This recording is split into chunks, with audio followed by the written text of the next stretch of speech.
Hey guys, welcome to MSV channel. நான் உங்கள் விஸ்வநாதன். நம்ம இன்னைக்கு பார்க்க போகிறது என்னன்னா, நீங்கள் தம்ப்ளைனில் பார்த்துட்டு தாங்க வந்திருப்பீங்க. காதல் உறவு பலம் பெறுறதுக்காக நம்ம செய்ய வேண்டிய ஒரு சில செயல்களை பற்றி தான் இன்றைய காணொளியில் நம்ம பார்க்க போகிறோம். வீடியோவை ஸ்கிப் பண்ணாமல் பாருங்கள்.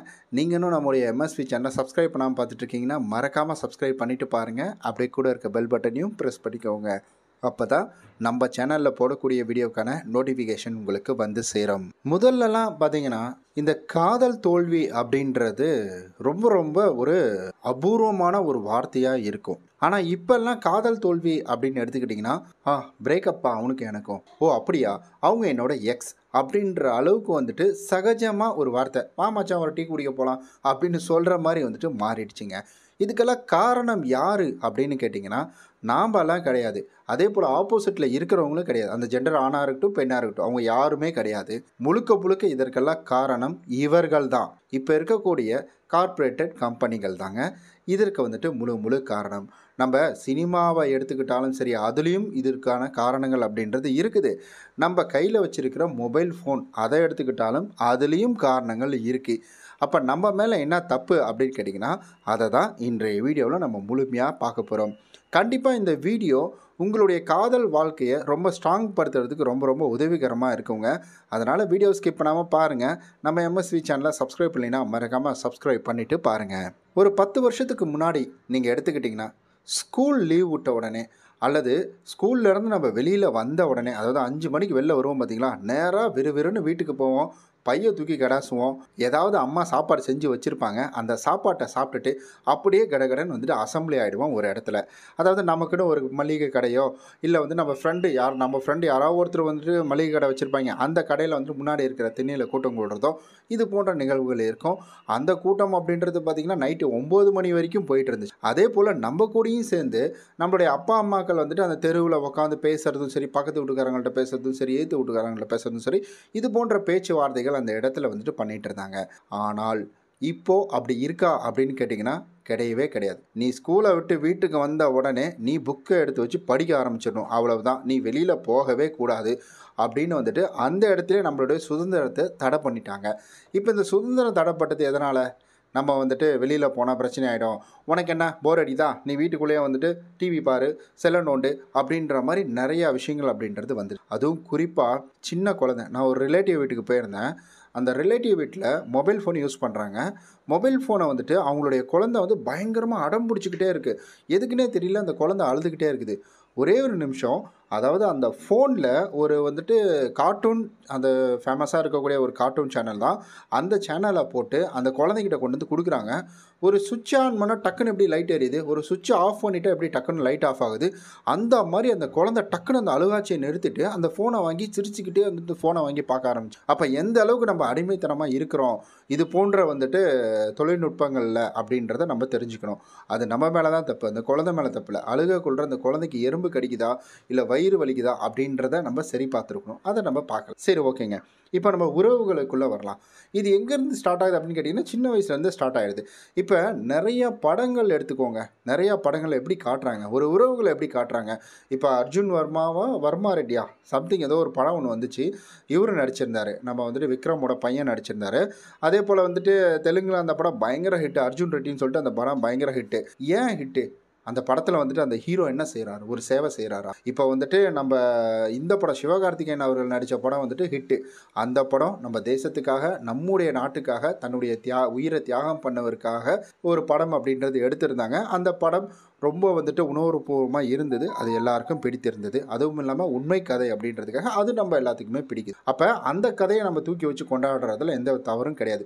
முதல்லலாம் அப்படி தான் படங்கள் எல்லாமே வந்துட்டு இருந்துச்சு. உறவுகளுக்கு முக்கியத்துவம் கொடுத்து, அண்ணன் தம்பிக்கு முக்கியத்துவம் கொடுத்து, ஒரு குடும்பத்துக்கு முக்கியத்துவம் கொடுத்து, மனைவிக்கு முக்கியத்துவம் கொடுத்து, அன்னிக்கு முக்கியத்துவம் கொடுத்து, இது போன்ற நிறைய விதமான படங்கள் அப்படின்றது வந்து. ஆனால் இப்போ எப்படி வருது, லிவிங் டுகெதர். அதாவது இந்த அர்ஜுன் ரெட்டி படத்தில் வந்து என்ன நடக்கும், அவங்க வந்து கல்யாணத்துக்கு முன்னாடி ஒரு டாக்டர்னால் எவ்வளோ டிசிப்ளின்டாக இருக்கணும். ஆனால் இந்த டாக்டர் அப்படி இருக்க மாட்டாங்க. ஸோ இந்த படத்தில் என்ன சொல்ல வராங்க, நான் அந்த கதையோ இல்லை அந்த டேரக்டரோ அந்த படத்தில் நடித்தவங்களோ நான் குறை சொல்கிறதுக்காக வரல.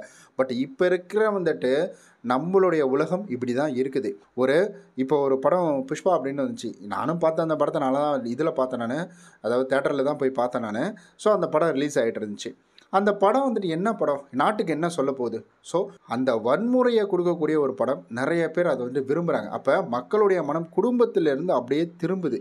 அப்போ அந்த படத்தில் வந்துட்டு இந்த ரிலேஷன்ஷிப் அப்படின்றத எப்படி காமிக்கிறாங்க? ஒரு மனைவினா இப்படி தான் இருக்கணும். ஒரு மனைவி வந்துட்டு அவங்களுக்குள்ள ஒரு ரொமான்ஸ் அப்படின்றது வரும். டக்குன்னு பார்த்தீங்கன்னா வந்துட்டு ஒரு கிச்சன்லேயே அவங்க எல்லா வேலையுமே பண்ணிவிடுவாங்க. அது கடைசியில் இப்போ அவ்வளோ வல்கராலாம் காட்ட மாட்டாங்க. டீசெண்டாக இருக்கும். எனக்கு தெரிஞ்சு தெலுங்கு படத்துலேயும் கொஞ்சம் டீசெண்டாக இருக்கக்கூடிய படம் அப்படின்னு எடுத்துக்கிட்டிங்கன்னா நான் புஷ்பாவை சொல்லுவேன். ஏன்னா அந்த ரொம்ப வல்கராக காட்டாமல் அரைவர துணியோட காமிக்காமல் கொஞ்சம் வந்துட்டு இதுவாக காமிச்சிருப்பாங்க. பாட்டில் தான் கொஞ்சம் அப்படி இப்படி இருக்கும். மற்றபடி ரொம்ப வல்கர்லாம் கிடையாது. ஸோ கிச்சன்லேயே பண்ணுற மாதிரி. இப்போ இதை பார்த்து வளரக்கூடிய குழந்தைங்களுடைய மனப்பான்மை அப்படின்றது எப்படி இருக்கும்? ஸோ இப்போ இருக்கிற 2K கிட்ஸ் இவங்களெல்லாம் சொல்கிறேன். நீங்கள் கூட பார்த்துட்ருக்கலாம். உங்களே தப்பு சொல்ல. இங்கே இருக்கிற சூழ்நிலைகள் அப்படி நம்மளை மாற்றிக்கிட்டு இருக்கு அப்படின்றது தான் சொல்கிறேன். ஏன் 90s காலகட்டத்திலே இந்த மாதிரி விஷயங்கள் நடந்திருந்ததுன்னா அப்போ கண்டிப்பாக 90s கிட்டும் இப்படி தான் கெட்டு போயிருப்பாங்க. 90s கிட்டும் இதே போன்ற வேலைகளை செஞ்சுருப்பாங்க. செய்யாமலாம் இருக்க மாட்டாங்க.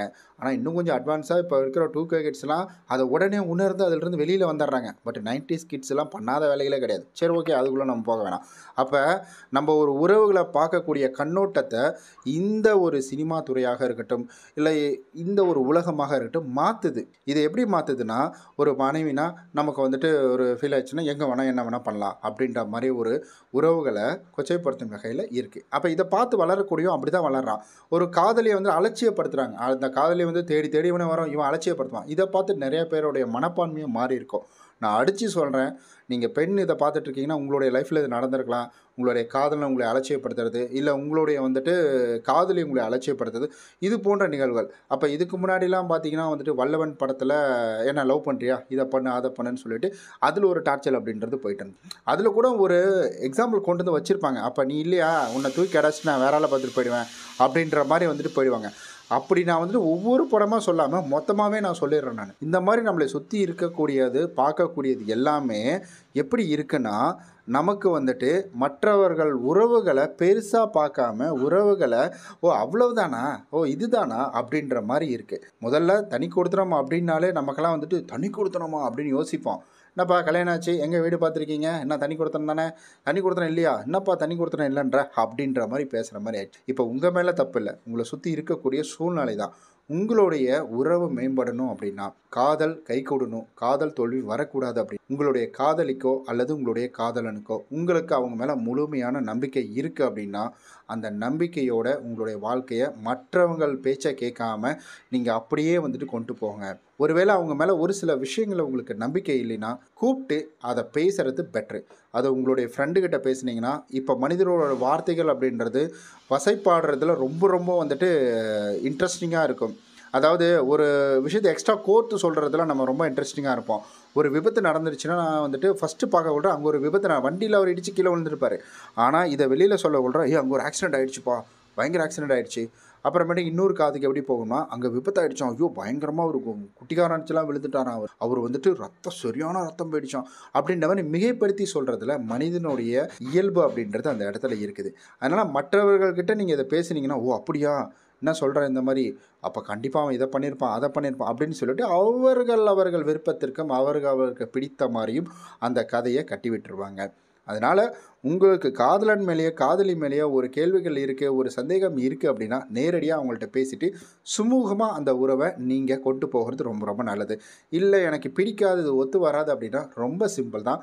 சரி ஓகே, எனக்கு இந்த விஷயம் பிடிக்கல, நீங்கள் மாற்றிக்கிட்டு இருந்தீங்கன்னா கண்டிப்பாக நான் வந்துட்டு உங்கள் கூட வந்துட்டு லைஃப் லாங் இருப்பேன். இதை நீங்கள் மாற்றலைன்னா கண்டிப்பாக என்னால் அட்ஜஸ்ட் பண்ணிட்டு இருக்க முடியாது அப்படின்ற ஒரு விஷயத்தை நீங்கள் சொல்லிவிட்டு போயிட்டே இருக்கலாம். நல்லா ஒன்று யோசிச்சு பாருங்கள். இப்போ நீங்கள் லவ் பண்ணிகிட்ருக்கீங்களே அந்த பொண்ணு தான் உங்களுடைய வாழ்க்கை முழுவதும் உங்கள் கூட வரப்போகுது. இப்போ நீங்கள் லவ் பண்ணிட்டு இருக்கீங்களா அந்த பையன், அவன் தான் உங்களுடைய வாழ்க்கை முழுவதும் வரப்போகிறான். இவங்க செய்யக்கூடிய தவறாக இருந்தால் தட்டி கேட்கறதுக்கு உங்களுக்கு உரிமை நிறைய இருக்குது. உங்களுக்கு தான் உரிமை இருக்குது சொல்ல போனால். அதே போல் பையன் செய்தாலும் பொண்ணு செய்தாலும் தவறு தான். அதனால் உறவு மேம்பட நீங்கள் விட்டு கொடுத்து போகிறது ரொம்ப அவசியம்.